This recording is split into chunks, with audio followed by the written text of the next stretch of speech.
오늘 말씀 함께 보도록 하겠습니다. 오늘 말씀은 로마서 5장 1절 한 절의 한 말씀만 보도록 하겠습니다.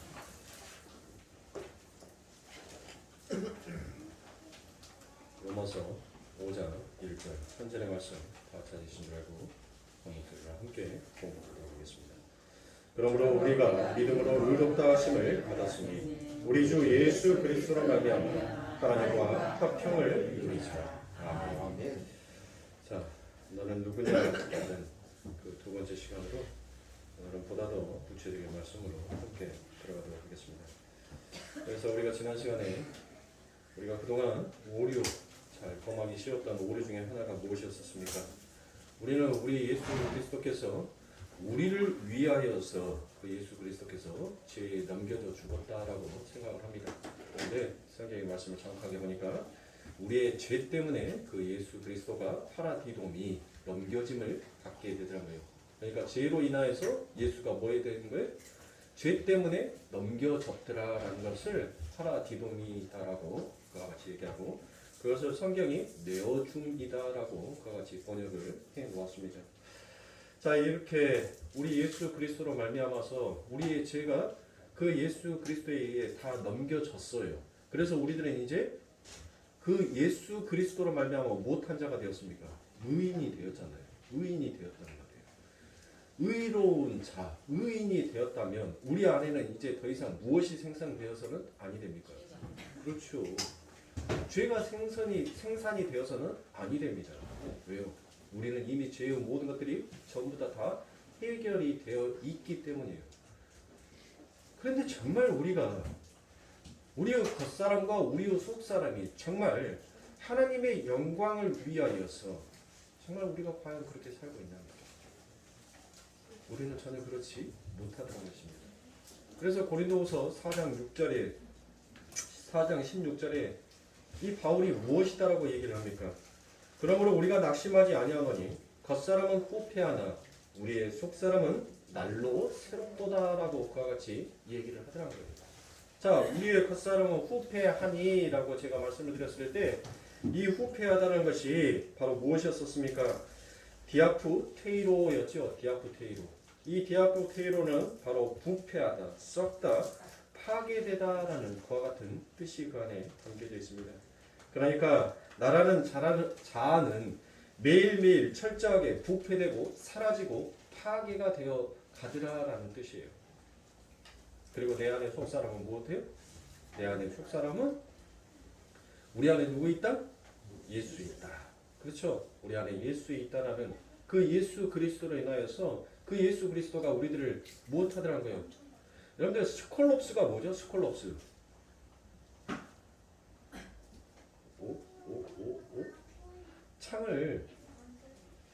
창에 의해서 여러분들 그 노예를 이렇게 데리고 갈 때 그 스콜롭스 그 1에서 2m 정도 되는 그 창으로 옆구리를 찔러서 그 노예를 끌고 가는 것을 바로 스콜롭스다라고 얘기를 해요.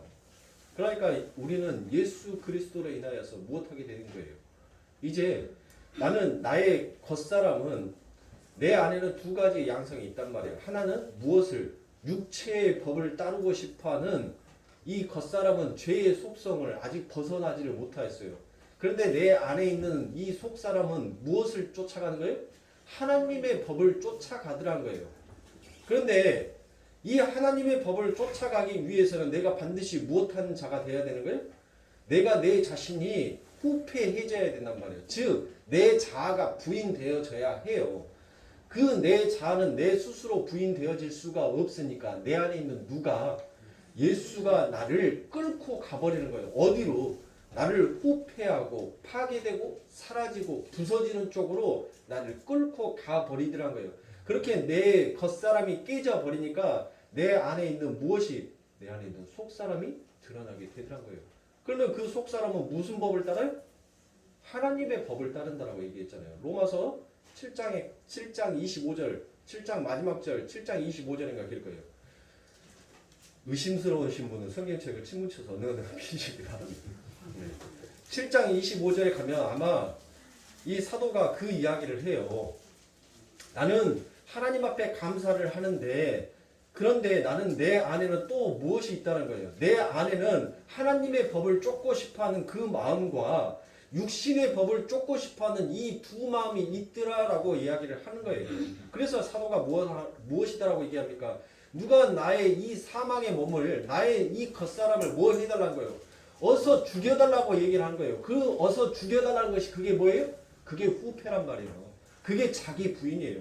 자기가 부인이 되니까 드디어 내 안에 누구의 법을 따라가는 것을 원하게 되더란 거예요? 하나님의 법을 따라가기를 원하게 되는 쪽으로 가게 되더란 것입니다.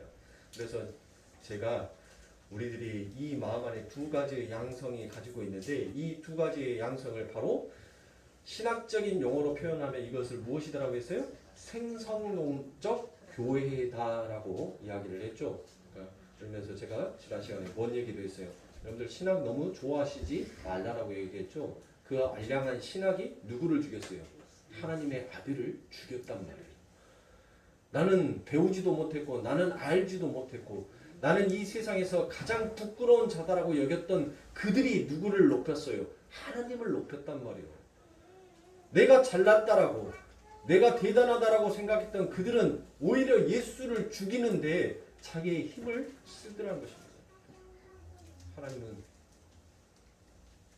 여러분들에게 하나님을 아는 그 지식, 그 지식에서 여러분들을 자랑하고 여러분들을 높이는 그와 같은 지식을 원하는 것이 아니라 우리 하나님께서는 우리들에게 무엇을 요구하는 거예요? 하나님을 알면 너희들은 무엇 해야 된다는 거예요? 겸손해져야 된다는 거예요. 너희들은 낮아져야 한다는 것이에요. 그게 진짜 하나님을 아는 지식이단 말이에요. 그런데 세상의 지식은 무엇합니까? 나를 높이잖아요. 나를 드러내잖아요.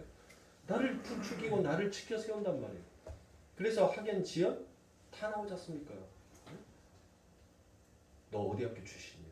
너 몇 회 졸업생이야? 너 고향이 어디야? 너 무슨 성씨야? 이것을 여러분들 이 세상은 벗어나지를 못하더라고요. 못해. 그러니까 끊임없이 좌파와 우파가 나눠지는 거 아닙니까? 나의 동문, 나의 집안, 어디 지역, 너희는 나와 같이 한 고울의 사람이다라고 생각하고 나와 무엇인가 조금이라도 달라지면 그것은 바로 우리들의 마음속에서 무엇으로 여기더란 거예요? 적대시 여기더란 거예요. 적군으로 여기더란 것입니다. 그러니 하나가 될 수가 있습니까? 하나가 될 수가 없는 것입니다. 그래서 모든 인간들은 하나님을 비롯한 이와 같은 상위 원리자들을 모두 십자가에 죽여버리고 자기가 주체제가 되어서 살고 싶어하며 자기를 신앙하면서 살아가기를 원하더란 것입니다. 그런데 하나님은 유일하게 성도에게만 간섭을 하시고 관여를 하셔서 그와 같은 삶을 살지를 못하게 하더란 것입니다. 그래서 사도 바울은 자기를 죄인 중에 괴수로 결론을 짓고 죽기까지 그 자리로 밀려가는 거라고 얘기합니다. 즉 겉사람이 파괴, 겉사람의 후패가 그 예수 그리스도로 인하여서 내 안에서 이루어져 가고 있더란 것입니다. 그래서 굳이 사도 바울이 우리는 속사람을 벗는 게 아니다라고 얘기합니다. 너희는 열심히 노력해서 이걸 벗는 게 아니라 착하게 열심히 살아서 이거 더러운 거 벗는 것이 아니라 새 사람을 덧입는 것이다 라고 그와 같이 얘기를 합니다. 로마서 7장 21절부터 24절입니다. 그러므로 내가 한 법을 깨달았노니 곧 선을 행하기 원하는 나에게 악이 함께 있는 것이로다. 내 속사람으로는 하나님의 법을 즐거워하되 내 지체 속에서 한 다른 법이 내 마음의 법과 싸워 내 지체 속에 있는 죄의 법 아래로 나를 사로잡아 오는 것을 보는도다. 오라 나는 공고한 사람이로다. 이 사망의 몸에서 누가 나를 건져내랴 라고 이와 같이 얘기를 합니다. 이건 여러분들 사도 바울이 무엇했어요? 사도의 일을 하고 있을 때 한 고백이에요. 그가 우리가 예수 그리스도를 믿기 전에 하는 고백이 아니라 예수 그리스도를 점점 믿어가고 우리의 신앙의 길이 점점 깊어져 갈 때 여러분들 나오게 되는 우리의 고백이더란 것이에요. 그래서 바울 안에도 무엇이 있다라고 얘기합니까? 두 가지의 모습이 다 나타나 있다라고 그와 같이 얘기합니다. 내 안에 분명히 예수가 계시는데 사망의 몸이라는 것이 내 안에 무엇하더란 거예요? 함께 공존하고 있더란 것입니다. 이렇게 바울은 사도로 일하는 중에도 자신의 그 사람의 실체를 수시로 폭로당하는 그와 같은 삶을 삽니다. 그러니까 자기를 수시로 폭로당하는 삶을 왜 살게 되는 거예요? 왜 하나님께서는 우리의 자존심을 우리의 높임을 좀 지키고 보호해 주시면 되지 왜 하나님께서는 그 모든 것들을 다 폭로시켜서 부끄러움으로 만들어 버리시냔 말이에요. 왜 그러세요? 즉 우리 하나님께서는 우리를 절대 너는 너의 존재를 신뢰하는 존재가 아니다라는 것을 깨닫게 하시기 위하여서 하나님께서는 우리의 실체를 그렇게 폭로시키는 것입니다. 그래서 유대의 문헌에 보면 여러분들 이 사도 바울이 어떠한 모습으로 살아왔는지 어떠한 모습이었는지를 그 사도 바울에 대해서 상세히 기록이 되어 있습니다. 이 사도 바울은 여러분들 사도 바울의 모습이 어떤 자였냐면 머리는 대두였어요. 대두. 예? 머리가 엄청 컸단 말이에요. 머리는 크고 우리 여러분들 동물의 왕국에서 대머리 독수리 있죠. 대머리 독수리. 예. 대머리 독수리를 여러분들 머릿속에서 순간 딱 떠올리시면 될 거예요. 머리는 대두였어요. 근데 거기에 탈모까지 와서 머리가 홀라당 벗겨졌어요. 그래서 여기 끼퉁이만 이렇게 머리카락이 살짝 남아 있었습니다. 그리고 코는 매부리 코였어요. 그리고 다리는 오다리였단 말이에요. 오다리. 이렇게 휘어져 있는. 네, 여러분들 보세요. 여러분들 머릿속으로 상상해 가세요. 머리는 대두했다가 탈모가 와서 머리카락은 없어요. 예? 그리고 거기에다가 그는 말까지도 무엇 했냐면 어눌했단 말이에요. 말까지도 어눌한 자였었어요. 다리는 오다리에다가 코는 매부리 코에다가 그런 자가 지금 누구의 일을 하고 있어요? 하나님의 일을 하고 있다는 것입니다. 하나님의 일. 그 사도 바울이 개척한 교회에서 오히려 바울이 무엇합니까? 그 하나님의 복음을 듣고 하나님의 말씀을 듣고 오히려 바울을 친송하고 바울을 존경하며 바울을 잘 대접해야 될 거 아닙니까? 그런데 오히려 그 바울은 자기가 개척한 교회에서 쫓겨나기까지 합니다. 왜 쫓아냈어요? 내가 그어놓은 선을 네가 왜 침범해? 네 주제나 알고 너나 잘해라고 하면서 그를 쫓아내버렸단 말이에요. 그뿐만이 아니었었습니다. 우리가 사도 바울 하면 자기 몸에 가시가 있다라고 해서 그 가시를 우리는 간질이니 안질이니 뭐 이러한 질병으로만 여러분들 생각을 한단 말이에요. 그렇죠? 그런데 이 사도 바울이 그 가시를 빼달라고 하나님 앞에 몇 번을 기도했어요? 죽을 고비를 넘길 정도로 3번을 간절하게 기도했다라고 얘기를 했죠. 이 3이라는 숫자는 여러분들 유대인들에게 있어서 어떠한 숫자냐면 기도가 응답이 되어질 때까지 한 것을 바로 3번이다라고 얘기를 합니다. 3번. 그러니까 그는 간절한 마음으로 하나님이 내가 기도한 이 기도에 응답해 주실 때까지 사도는 뭐 했어요? 기도를 했단 말이에요. 그렇게 간절히 기도하니까 하나님이 그 바울의 가시를 빼줬습니까? 빼주지 않았어요. 오히려 네 은혜가 네게 족하다라고 오히려 하나님은 그 가시를 빼어주지 아니하시고 하나님께서 무엇하시라는 거예요? 그 가시를 그대로 두어버렸어요. 그럼 바울이 여러분들 한번 생각해 보세요. 한번 생각해 보시라고요. 자기의 보잘것없는 몸이었어요. 아무것도 의지할 수 없는 그와 같은 존재였단 말이에요. 그런 존재가 하나님의 복음을 들고 하나님의 말씀을 선포했었을 때 세상의 사람들은 무엇이다라고 얘기를 했겠냔 말이에요. 그 사도의 바울의 모습을 보고 야, 너 하나님의 복음 전한다라고 너 그렇게 하지 말고 네 몸뚱아리에 있는 그 가시나 좀 빼고 난 다음에 말을 해. 니나 똑바로 온전하게 서 있는 다음에 그 다음에 하나님의 복음을 전해라고 그 사도 바울의 말을 조롱하고 놀렸을 거 아닙니까? 오다리에 매부리 코에 머리는 홀라당 벗겨져 있고 네? 머리는 대두했다가 끈떡하면 간질과 안질과 이질로 여러분들 못했어요. 그럼 그렇게 늘 몸에 병을 담고 살아왔단 말이에요. 그런 그가 하나님의 복음을 전하고 있어요. 예수가 진짜 그리스도이시며 예수가 진짜 하나님의 아들이다라고 그와 같은 복음을 전하고 있었을 때 세상의 방식은 어떻게 봐요? 그래서 우리들의 사고가 거기에서 잘못되어 가기 시작하더란 거예요. 아, 하나님의 복음을 전하려면 무엇인가 좀 잘난 사람이, 무엇인가 좀 똑바라진 사람이, 무언가 지식이 풍부한 사람이 하나님의 복음을 전하여야지만이 그 하나님의 일이 영광스럽게 드러나겠구나라고 우리는 생각을 해요. 그런데 하나님은 그 바울을 그 모습 그대로 사용하십니다. 그러니까 하나님은 그 바울을 통해서 우리들에게 무엇을 말하고 싶은 거예요? 하나님의 일은 너의 모습의 됨됨이로서 너의 지식으로서 그 하나님의 뜻과 하나님의 일이 이루어지는 것이 아니라 그 일은 바로 내가 하는 것이다라는 것을 하나님께서는 당신의 백성들에게 보여주기 위하여서 우리를 자꾸 후퇴한 쪽으로 우리의 죄가 무엇인지를 자꾸 폭로한 쪽으로 우리를 끌고 가시는 거예요. 그렇게 끌고 가시는 것을 우리는 하나님 앞에 감사하는 것이 아니라 되려 하나님을 원망을 하더라고요. 왜 하나님?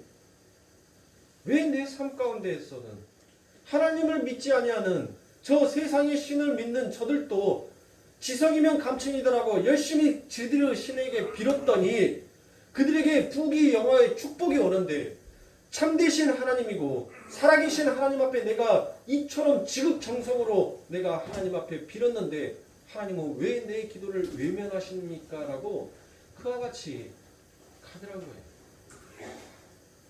근데 내 안에 있는 또 다른 법이 그 하나님의 소망 가운데 나를 놓지 아니하시더라는 것입니다. 사랑하는 손님들이 잘 생각해 보세요. 사도 바울이 여러분들 그 사역에 있어서 반년의 세월을 뭐 했어요? 반년의 세월을 감옥 속에 갇혀져 있었단 말이에요. 아니 바울이 자 여러분들 한번 생각해 보세요. 바울이 30년 동안 주의 복음을 위하여서 열심히 달렸는데 15년을 어디에 있었어요?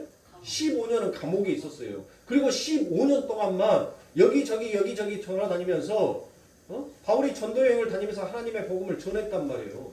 그러면 나머지 15년 동안은 무엇한 거예요? 하나님의 복음이 안 전해졌잖아요. 그러면 하나님의 일이 그때는 잠시 쉬었고 바울이 다시 감옥에 나오게 되자 또 하나님의 일이 시작되었나요?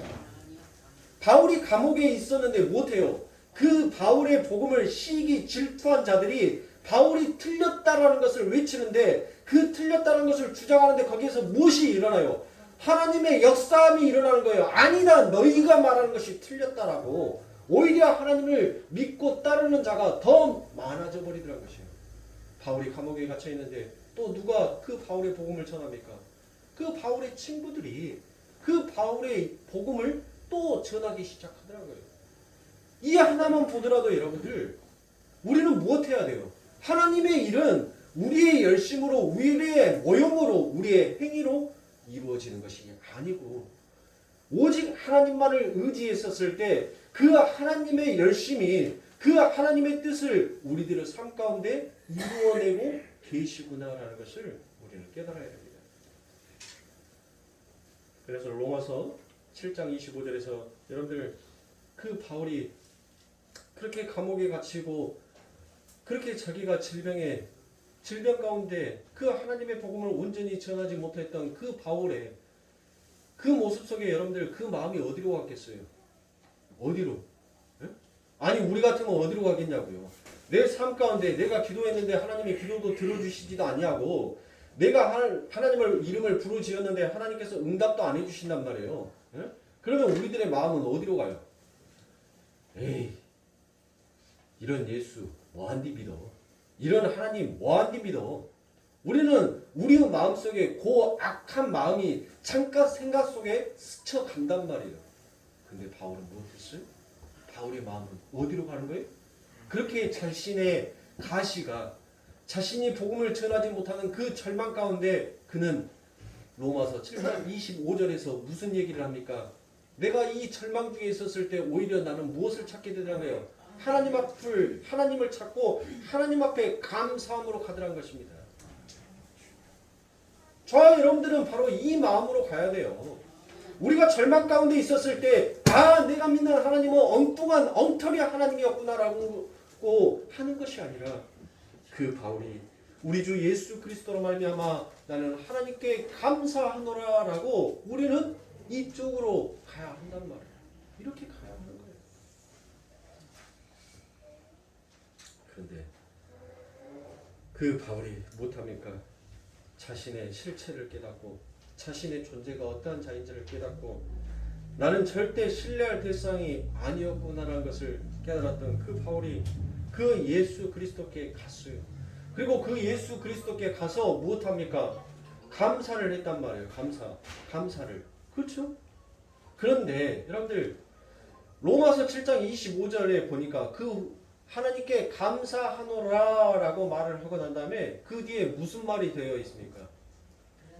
그런즉이라고 되어 있죠. 그런즉. 여러분들 그런즉이다라고 되어 있는 부분이 번역본으로 보니까 헬라어 원문 성경으로 보니까 맞지 아니하는 구절입니다. 그러니까 그런즉을 두 줄로 그어버리시고 그러나로 바꾸셔야 됩니다. 그러나라는 그런즉은 뭐예요? 거기에서 깨달았다는 거 아닙니까? 그러나 다시 그 말이 내가 하나님 앞에 감사했는데 근데 나는 내 모습은 어쩐다라는 거예요. 그런즉 하면 거기서 끝나버린 거잖아요. 내가 하나님께 감사하노라 하고 그걸로 끝났어요. 끝나버렸단 말이에요. 끝났는데 거기에서 또 뭔 말이 나와요? 말의 어휘가 매끄럽지가 않아요. 그러니까 그런즉 거기를 이렇게 딱 두 줄로 그어버리시고 그러나로 바꾸셔야 돼요. 내가 하나님 앞에 감사했는데 내 마음 안에는 또 여전히 무엇하더란 거예요. 여전히 내 안에 속사람은 하나님의 법을 그렇게 즐거워하고 따르고 싶어 하는데 내가 하나님의 법을 즐거워하고 따른 만큼 내 겉사람도 무엇하더라고요. 육신의 죄의 법을 따르고 싶어 하더라는 것이에요. 그러니까 24절에서 어떤 고백이 나오는 거예요? 오라 나는 콩고한 몸이 되었다라는 이 전체적인 문맥을 놓고 봤었을 때 지금 7장 25절은 7장의 마지막 절 결론 짓는 부분 아닙니까? 그리고 난 다음에 8장에서 생명의 성령의 법이 나오잖아요. 그렇지요. 그래야지 문맥이 이어져 간단 말이에요. 그러니까 그런즉 하면은 문장이 매끄럽지가 못해요. 그러니까 개역 한글 성경에는 그렇게 여러분들이 보시는 개정 성경에 그렇게 되어 있다 하더라도 제가 여러분들에게 이렇게 하나씩 드리는 그 말씀의 성경 구절들을 좀 고쳐서 읽으시면 그래야지 7장 25절로 말씀이 끝나버리는 것이 아니라 그 7장 25절 내가 하나님의 법을 무엇하는 거예요? 하나님의 법을 즐거워하고 육체의 법을 따르는 것을 좋아하는데 그래서 8장에 무엇하는 거예요? 그 하나님의 생명의 성령의 법이 죄와 사망의 법을 깨버리시고 나를 생명의 법으로 이끌어 가더라라고 문장이 계속 이어져 갈 거 아닙니까? 그렇죠? 네. 이런 것들은 우리 성도님들께서 좀 귀담아 잘 들으시고 우리 성도님들 성경책에다가 이렇게 기록을 하셔서 성경책을 다음에 보실 때도 그렇게 보시면 더욱더 여러분들에게 도움이 되실 겁니다. 자, 그러니까 우리는 하나님의 은혜를 받으면 어떤 것을 기대해요? 어떤 것을? 이제 내가 내 자신을 신뢰할 수 없고 내 자신의 실체가 어떠한 것인지를 깨닫게 되면 이제 하나님 앞에 감사했으니까 우리는 어떤 생각을 합니까? 나는 내 속의 법도 내 속사람도 하나님의 법을 따르기를 즐거워하고 내 겉사람도 하나님의 법을 즐거워해야 하는데 우리는 전혀 그러하지 못하더라는 것입니다. 그는 바울이 그래서 내가 죄인 중에 괴수다라는 그와 같은 그의 마지막 유언과 같은 이야기를 남기고 그 바울은 하나님의 품으로 가게 됩니다. 우리는 이 육신을 입고 있는 한 계속해서 우리의 육신의 한계와 실체를 속속들이 알아가는 과정을 겪게 되는 것이고, 그 속에서 홀로 선을 이루어 계시는 예수 그리스도의 열심 앞에 우리는 항복하게 되어져 가더란 것입니다. 그러므로 열왕기하 19장 31절의 말씀에 보니 남은 자는 예루살렘으로부터 나올 것이요 피하는 자는 시온산에서부터 나오리니 라고 되어 있죠. 자, 이제 구원받은 이들이 나오는데 무엇에 의해서 그들이 이루어졌다는 거예요. 무엇에 의해서 그들이 나오게 되더란 것입니까? 바로 여호와의 열심이 이 일을 이루리라 하셨나이다 라고 되어 있습니다. 성경에는 사랑하는 성도님들 보세요. 우리의 열심이 한 구절도 기록이 되어 있지 않단 말이에요. 인간의 열심을 하나님께서는 그 안에 삽입시키지를 않아요. 우리가 어떻게 죄와 사망의 법을 깨고 나올 수가 있냔 말이에요. 우리는 죄와 사망의 법을 깨고 나올 수가 없지요. 그런데 내 안에 계신 그 예수가 그 아버지 하나님의 뜻을 이루어 버리니까 무엇하더란 거예요? 죄와 사망의 법을 깨버리고 그 안에서 나와 이제 생명의 법을 따르는 자로 이루시게 만드는 이가 바로 누구다라는 거예요. 그게 바로 하나님이다라고 얘기를 하고 있는 것입니다. 그러니 사랑하는 성도님들, 나의 실체, 나의 존재를 폭로시키는 하나님을 우리는 오히려 무엇해야 돼? 내 삶 가운데 질풍노도의 시기가 온다면 우리들은 무엇해야 됩니까? 그 자리에서 우리는 하나님 앞에 원망을 하는 것이 아니라 오히려 하나님 앞에 더 감사함으로 나아가야 한다는 것이에요. 그것을 훈련하기 위해서 우리는 이 신앙의 여정을 걸어가고 있는 것입니다. 그래서 사도 바울은 고린도후서 4장 7절에서 우리가 어떠한 자인지를, 우리의 모습, 우리의 실체가 무엇인지를 나타내고 있습니다. 고린도후서 4장 7절입니다. 우리가 이 보배를 질그릇에 가졌으니, 자, 보배는 어떤 것을 말하는 거예요? 뭐가 보배예요? 예수 그리스도가 보배잖아요. 그렇죠. 성경의 문맥상, 이 글의 문맥상 보니까 보배는 예수 그리스도가 바로 보배란 말이에요. 이는 능력이 심히 큰 것이 하나님께 있고 우리에게 있지 아니함을 알게 하려 함이라라고 되어 있습니다. 그러니까 이 역사 속에서의 우리의 실체, 너는 누구냐라고 물어봤었을 때 우리는 무엇이다라고 얘기해야 합니까? 우리는 하나님 앞에 질그릇입니다라고 그와 같이 고백해야 하는 거예요. 이 고백을 우리가 하기까지 하나님께서는 우리를 끊임없이 우리의 자기 부정의 길을 계속 걷게 하신단 말이에요. 내가 왜 질그릇입니까? 라고 생각하는 분들은 지금 아직 그 신앙의 여정의 길을 걷지 못하고 있는 것입니다. 성도는 누구냐라고 물어봤었을 때 우리는 하나님 앞에 무엇이다라고 대답해야 된다고요? 나는 질그릇입니다라고 그와 같이 대답할 수 있는 것이 그게 성도의 고백인 것이에요. 그래서 이 질그릇이다라고 번역이 되어 있는 것이 오스트라 키노이 슈쿠오스라고 되어 있습니다. 오스트라 키노이 슈쿠오스.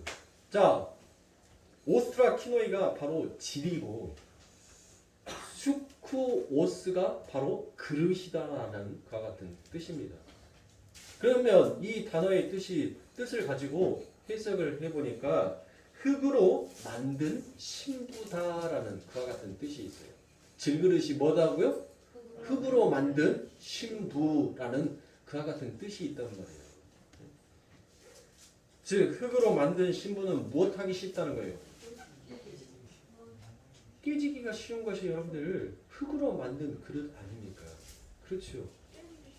신부 중에서도 신랑에게 완전하게 순종하는 신부를 바로 그릇이다라고 이야기합니다. 그러니까 질그릇은 신랑의 영광을 위해 자신은 언제든지 깨어짐을 감수하며 없음의 그 흙의 자리에서 신랑의 영광을 드러내는 자, 순종하는 신부로 사는 여자를 가리켜서 바로 그것을 질그릇이다라고 그와 같이 얘기합니다.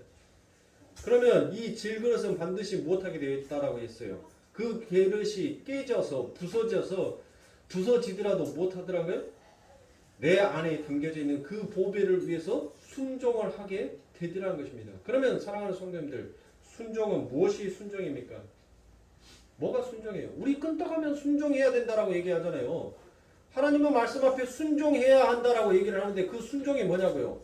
그 순종은 바로 내 뜻과 내 의지를 전부 다 내려놓고 하나님 당신은 맞습니다. 당신은 옳음입니다. 당신의 계획은 늘 선합니다라고 가는 것이 그게 순종이란 말이에요.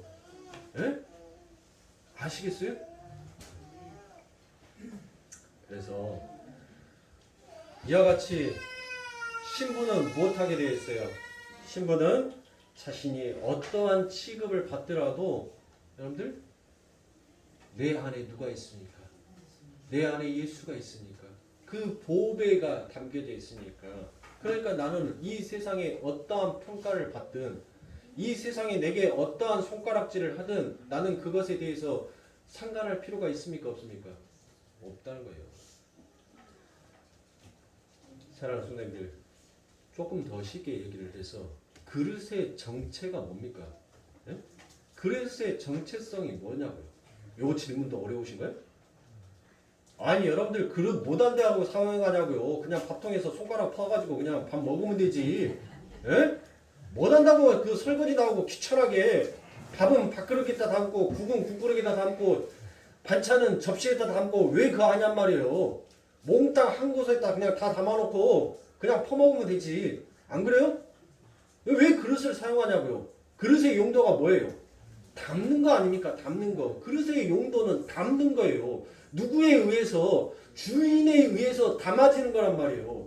저희 집은 신성이야 저희는 밥 담는 밥그릇이 적어요. 그래서 적어서 우리는 이제 밥 담는 밥그릇에 국을 덜어서 먹고 국그릇에다가 밥을 퍼서 먹어요. 저희 신성이랑 저랑 밥을 먹는데 그렇게 먹어요. 저희들은. 많다라고 하는데 아빠 조금만 더 줘. 한 수저만 더 줘. 하는 녀석이 바로 저 녀석입니다. 자 보세요. 그 규칙을 누가 정했냔 말이에요.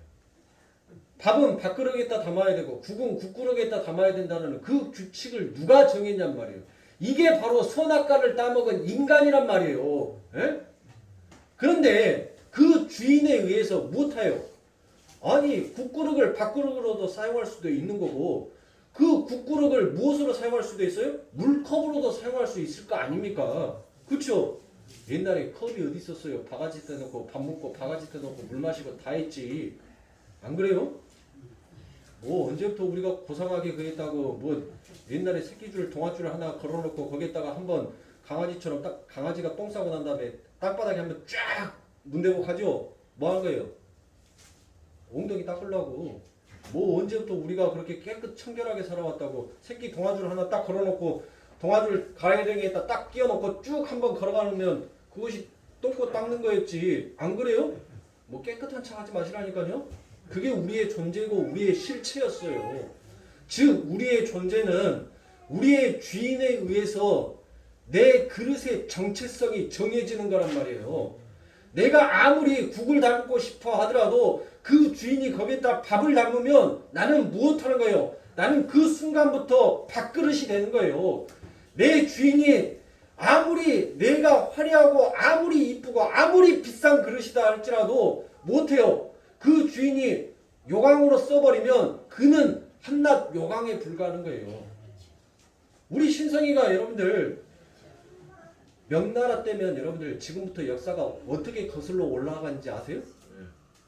그 명나라 도자기에다가 할아버지 시하니까 어쩔 겁니까? 화장실까지 못 데리고 가니까 우리 이종식 집사님이 다리가 이제 안 불편하시면 오늘 가자 하고 뿔고 일어서서 데리고 갔을 거 아닙니까? 근데 다리가 아프시단 말이에요. 어떻게 해요? 지금 도자기는 다 펴져 있는데 그러니까 여기다 싸. 그 도자기에다 쌌어요. 그 도자기에다가 왕들이 썼다라는 몇 천 년 전에 그 도자기에다가 뭐예요? 오징 싸버려요. 그때부터는 이제 걔는 뭐가 되는 거예요? 요강이에요. 요강. 요강이 되는 거란 말이에요. 예? 내 전체성은, 내 가치는 내가 정하는 것이 아니에요. 우리 하나님이 정해준단 말이에요. 근데 왜 우리는 그 하나님이 정해주신 바를 왜 자꾸 내 그릇 안에서 비워버리려고 합니까? 하나님 더 화려하게, 더 멋있게. 사랑하는 성도님들, 이천에 가면 도자기 공방이 있어요. 여러분들 어마어마한 가마가 있어요. 어마어마한 가마. TV에서 저도 한 번도 가보진 않았습니다. 그런데 그 이천의 그 도자기 공방에서 그 도자기를 굽고 나오는데 그 도자기의 50%가 전부 다 못하냐면 전부 다 깨져요. 그리고 나머지 그 중에 50%면 정말 잘 나오고요. 100개 속에서 50개 깨고 50개 나오면 진짜 그날은 뭐 하고요? 수지 맞은 날이에요. 응? 100개를 도자기를 꽂는데 그 중에서 작품이 10개밖에 3개밖에 안 나올 수도 있어요, 없어요? 있단 말이에요.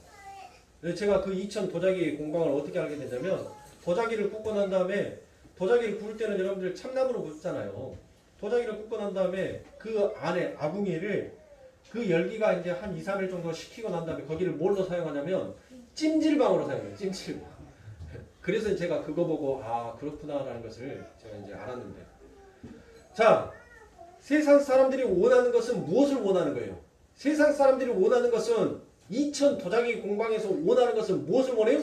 작품을 원한단 말이에요. 작품을. 세상은 작품을 원해요. 그러나 우리 하나님께서는 우리들에게 무엇을 원하는 거예요? 그릇을 원한단 말이에요. 누구를 담을 수 있는 그 보배로운 예수를 담을 수 있는 그릇을 원하는 거예요. 우리의 그릇이 아무리 화려하든 화려하지 못하든 그것은 하나님 앞에는 전혀 상관이 없어요. 전혀 상관이 없단 말이에요. 하나님께서는 그 예수라는 보석, 그 예수라는 보석을 담을 수 있는 그 담지를 우리들에게 원하는 거예요. 성경은 그것을 우리들에게 원하는 겁니다. 그런데 우리들은 자꾸 뭐 하냐고요? 우리의 행위로, 우리의 열심으로 그릇을 더 바짝바짝 빛내보자, 더 화려하게 만들어보자라고 하는데 여러분들 어때요? 열심히 내가 나를 닦았어요. 열심히 나를 닦고 열심히 나를 치장했단 말이에요. 에? 그런데 나보다 더 화려한 사람이 있어요, 없어요? 나보다 더 화려한 사람이 딱 등장하니까 뭐 하는 거예요? 내가 그동안에 그 열심히, 내가 그동안에 해왔던 그 모든 행위가 초라함으로 가버리더라고요. 부끄러워버리더란 거예요. 그렇게 부끄럽고 그렇게 초라하니까 여러분들한테 무엇이 찾아오는 거예요? 두려움이 찾아오는 거지 않습니까? 왜요? 지금까지 내가 했기 때문에 내가 아닌 다른 사람을 보면서 내가 아닌 다른 사람들의 그 화려함을 보면서 두려운 거예요. 아, 내가 저들보다 더 빛나지 아니하며 내가 저들보다 더 화려하지 아니하며 하나님께서 나를 써주지 아니하시면 어떡할 거라는 그와 같은 두려움이 오더란 것입니다.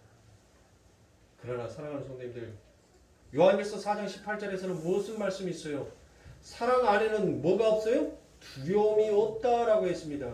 그 사랑 안에는 무엇이 가득하니까요? 그 두려움을 내어 쫓을 힘이 있다라고 얘기를 합니다.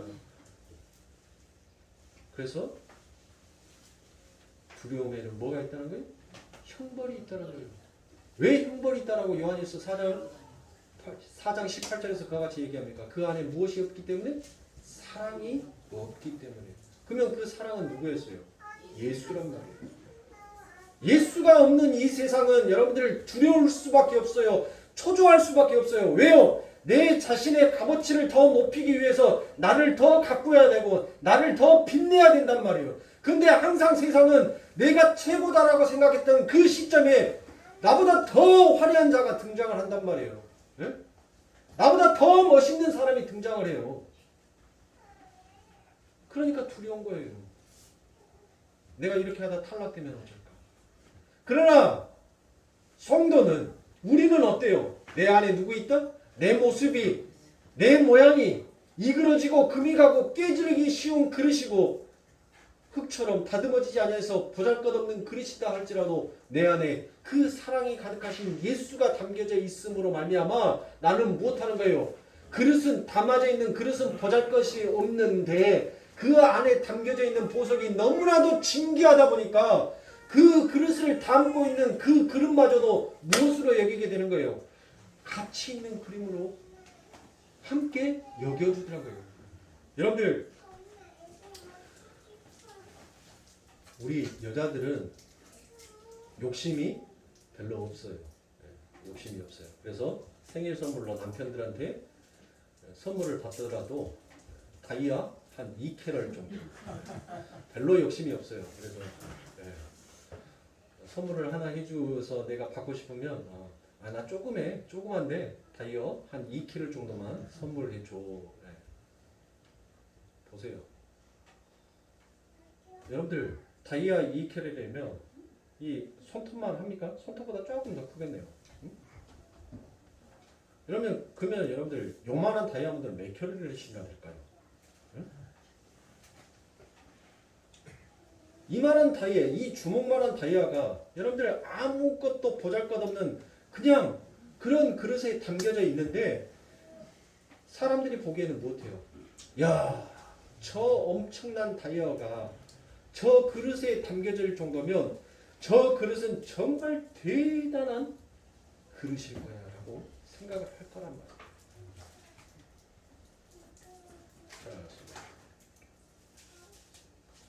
이처럼 내 안에 담겨져 있는 그 보배로 그 빛난 보석이 더 화려함을 보이게 하기 위해서는 무엇 해야 돼요?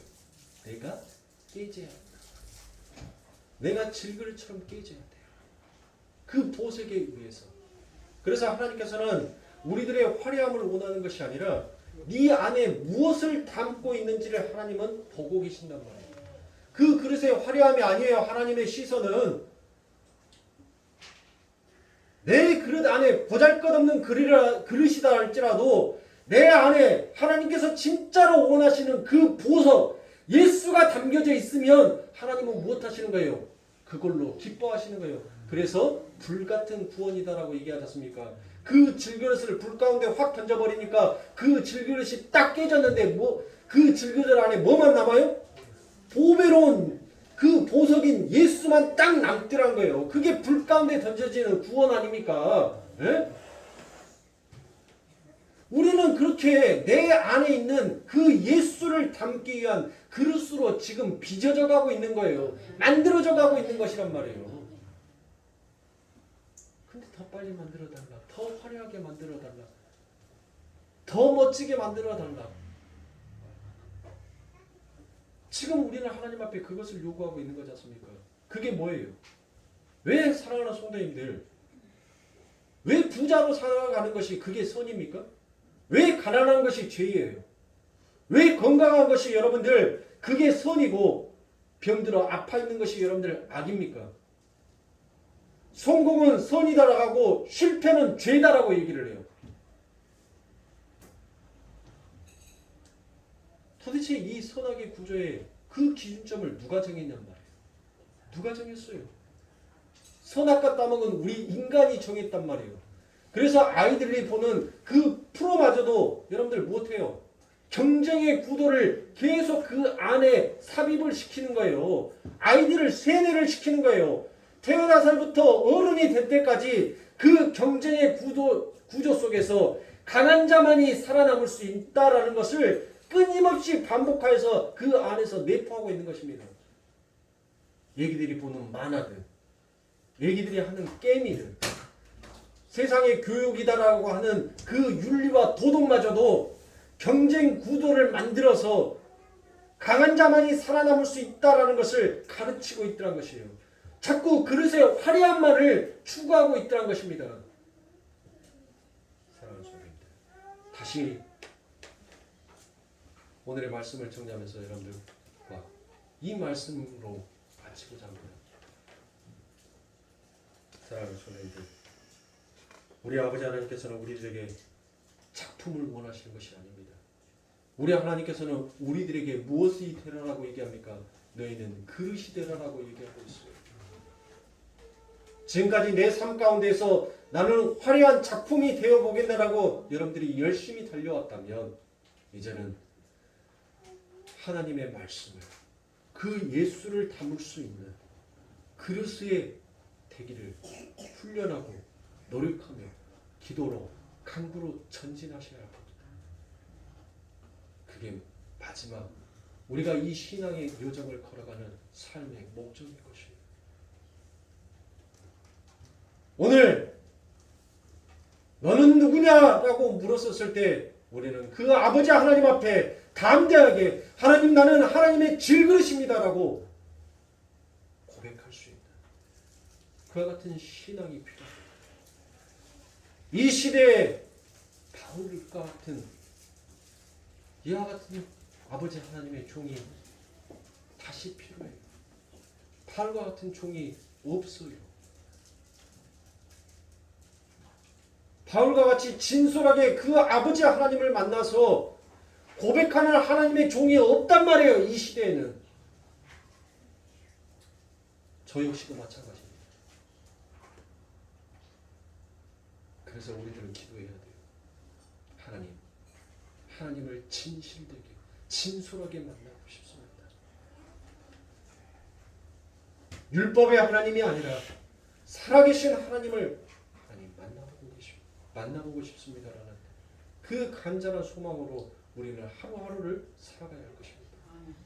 여러분들이 작품이 되려고 하면 여러분들의 삶은 자꾸 초조하고 두렵고 여러분들 좌절 속에서 살아갈 것입니다.